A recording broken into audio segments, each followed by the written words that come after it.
سب سے اعلیٰ درجے کا اسلام کیا ہے؟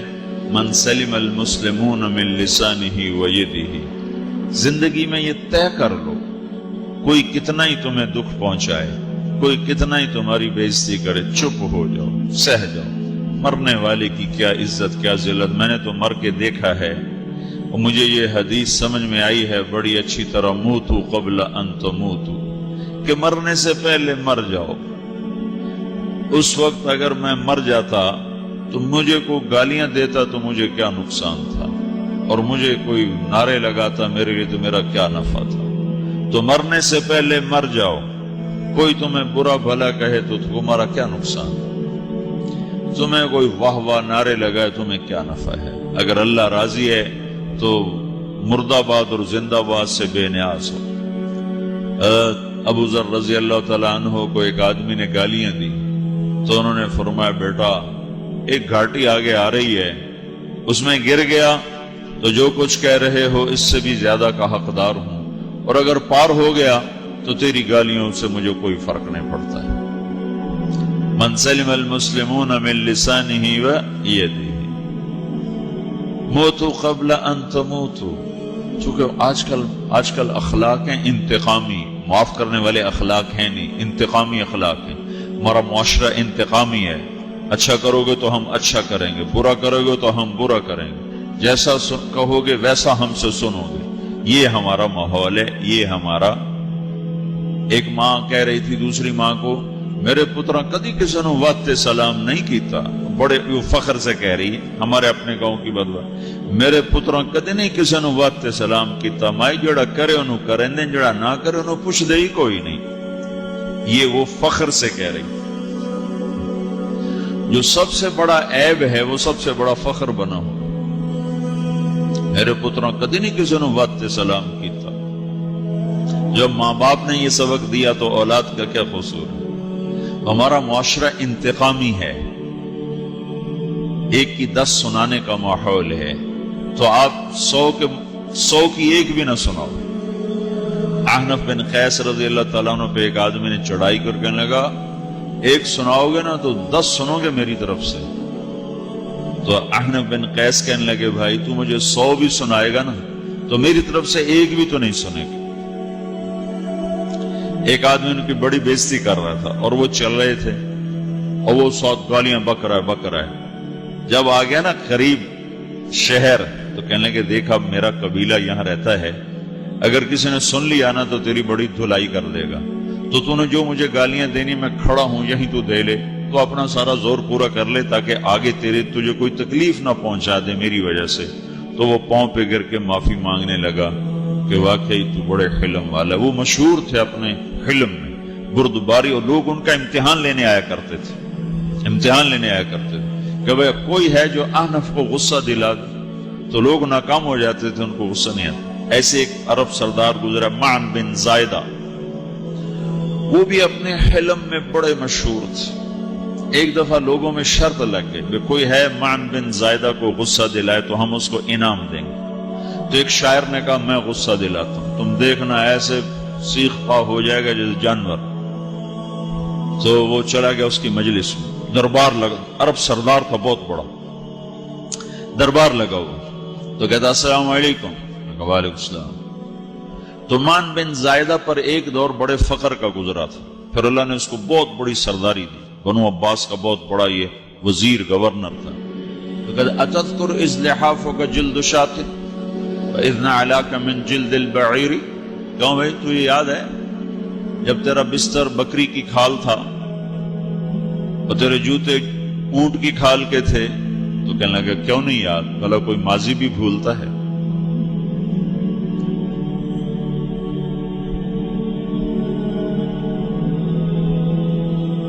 تو وہ کہنے لگا پہلا وار تو خطا گا کہ فَسُبْحَانَ الَّذِي أَعْطَاكَ مُلْكًا وَعَلَّمَكَ الْجُلُوسَ عَلَى السَّرِيرِ، تو پھر ساری تعریفیں تو اللہ کی ہیں جس نے تیرے جیسے کو تخت پہ بٹھا دیا۔ کہاں بھئی ساری تعریفیں اللہ کی ہیں، میری تو کوئی اوقات نہیں۔ تو کہنے لگا سأرحل عن دیار انت فیہا وإن جار الزمان علی الفقیر، جہاں تیرے جیسا حکمران ہو وہاں مجھے رہنا گوارا ہی نہیں ہے، میں یہاں سے چھوڑ کے نکل جاؤں گا چاہے کتنی تکلیف اٹھاؤں۔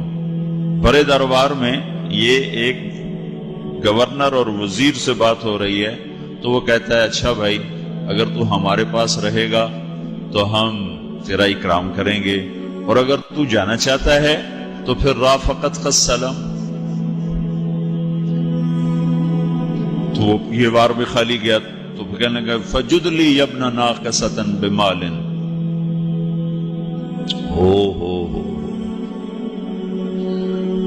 او گندی ماں کے بیٹے مجھے کچھ عطا بھی کر، میں بغیر پیسے کے سفر کیسے کروں گا؟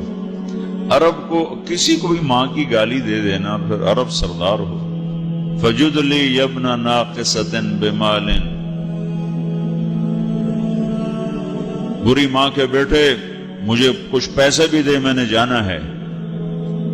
میں کہا بھائی اس کو 3000 دے دیا جائے۔ اللہ، تو کہنے لگا قلیل ما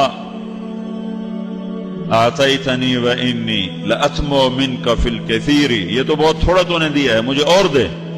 کہا اچھا بھائی 3000 اور دے دو۔ تو وہ شاعر کی بھی آنکھیں پھٹ گئیں، کہنے لگا اب ٹھہر جا ٹھہر جا، اب میں تیری اصل تجھے بتاتا ہوں۔ سألت اللہ ان یبکیک ذخرا فما لک فی البریۃ من نذیر، میں اللہ سے دعا کرتا ہوں اللہ تیرے جیسوں کو سلامت رکھے، تیرے جیسا دنیا میں کسی ماں نے جنا ہی کوئی نہیں۔ فمنک الجود والافضال حقا وفضل یدیک کالبحر الغزیر، تو ہی سخی ہے، تو ہی کریم ہے، اور سمندر بھی تیری سخاوت کے آگے کچھ نہیں ہے۔ تو نے کہا اچھا بھائی تو نے ہماری برائی کی، ہم نے تمہیں 6000 دیے، اب تو نے ہماری تعریف کی، اب 10,000 اور دے دو اس کو۔ باتیں ہی رہ گئیں، باتیں ہی رہ گئیں۔ کہاں سے لائیں ایسے لوگ؟ ہمارا معاشرہ انتقامی ہے، بدلہ لینے کا ہے، بدلہ لینے کا۔ تو میرے ساتھ کیا میں نے بھی کرنا ہے۔ تو اعلیٰ درجے کا اسلام یہ سکھا رہا نہیں چپ ہو جاؤ، سلام مت بن جاؤ، سلامتی بن جاؤ، سلامتی کی علامت بن جاؤ۔ من سلم المسلمون من لسانہ ویدہ۔ اب وہ سوال کرتا ہے یا رسول اللہ ای الایمان افضل، سب سے اعلیٰ درجے کا ایمان کیا ہے؟ اسلام کیا ہے؟ کلمہ، نماز، روزہ، حج، زکات۔ اعلیٰ درجے کا اسلام کیا ہے؟ من سلم المسلمون من لسانہ ویدہ۔ یہ اخلاق کا ادنا درجہ ہے، ادنا درجہ ہے۔ ادنا درجے پر پہنچ کر آپ اسلام میں اعلیٰ درجے پر آ سکتے ہیں۔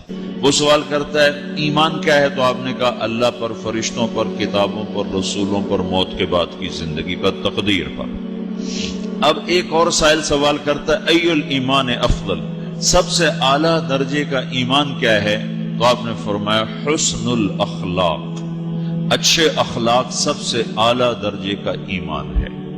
جو آدمی اسلام میں، جو آدمی اخلاق میں، جو مرد عورت اخلاق میں ادنا درجے پر ہوتا ہے وہ اسلام میں اعلیٰ درجے پر پہنچتا ہے۔ اب اگر وہ اخلاق میں اعلیٰ درجے پر آ جائے تو اب یہ کہاں پہنچے گا؟ اب یہ کہاں پہنچے گا؟ میرا نبی کہہ رہا ہے سب سے اعلیٰ درجے کا ایمان ہے حسن اخلاق، حسن اخلاق۔ ابو ہریرہ نے پوچھا یا رسول اللہ وما حسن الاخلاق، یہ بھی ایک اور حدیث ہے، یا رسول اللہ حسن اخلاق کیا چیز ہے؟ تو آپ نے 3 چیزیں فرمائی، تصل من قطعک وتعطی من حرمک وتعفو عمن ظلمک، جو تم سے توڑے نہ تم اس سے جوڑو، نہیں کرتا سلام نہ کریں، کوئی ہم چھوٹے باپ کے ہیں، ہم تو کبھی بھی نہ کریں، ہم تو کبھی بھی نہ منہ تھوکیں بھی نہیں ہم تو میرا نبی کہہ رہا ہے جو توڑے تم اس سے جوڑو، جو محروم کرے اس سے عطا کرو، جو زیادتی کرے اس سے درگزر کرو۔ یہ 3 کام جو عورت مرد کر لے گا یہ اخلاق کے اعلیٰ درجے میں ہے۔ جب یہ اخلاق کے اعلیٰ درجے پر پہنچتا ہے تو پھر میرا نبی کیا بشارت دیتا ہے؟ ادنا درجے پر پہنچ کر تو اعلیٰ مسلمان کی بشارت ہے، اور اخلاق میں اعلیٰ درجے پر پہنچ کر میرا نبی کہتا ہے کاد الحلیم ان یکون نبیا، اعلیٰ اخلاق والا بس نبی بنتے بنتے رہ جاتا ہے۔ اعلی اخلاق والا ایسے ہے جیسے کہ نبی، قریب ہے کہ وہ نبی بن جائے، یہ تو ہے نا ترجمہ، لیکن ہم ہمارے اردو میں کہتے ہیں وہ نبی بنتے بنتے بنتے رہ گیا۔ کیا مطلب کہ اس میں اور نبی میں صرف نبوت کا فرق رہ جاتا، باقی وہ سب کچھ حاصل کر لیتا ہے۔ تو یہ سارے دین کا میں نے آپ کو خلاصہ بتایا ہے کہ میری آپ کی ضرورت ہے کہ میرا اسلام اعلیٰ درجے کا ہو، من سلم المسلمون من لسانہ و یدہ، میرا ایمان اعلیٰ درجے کا ہو،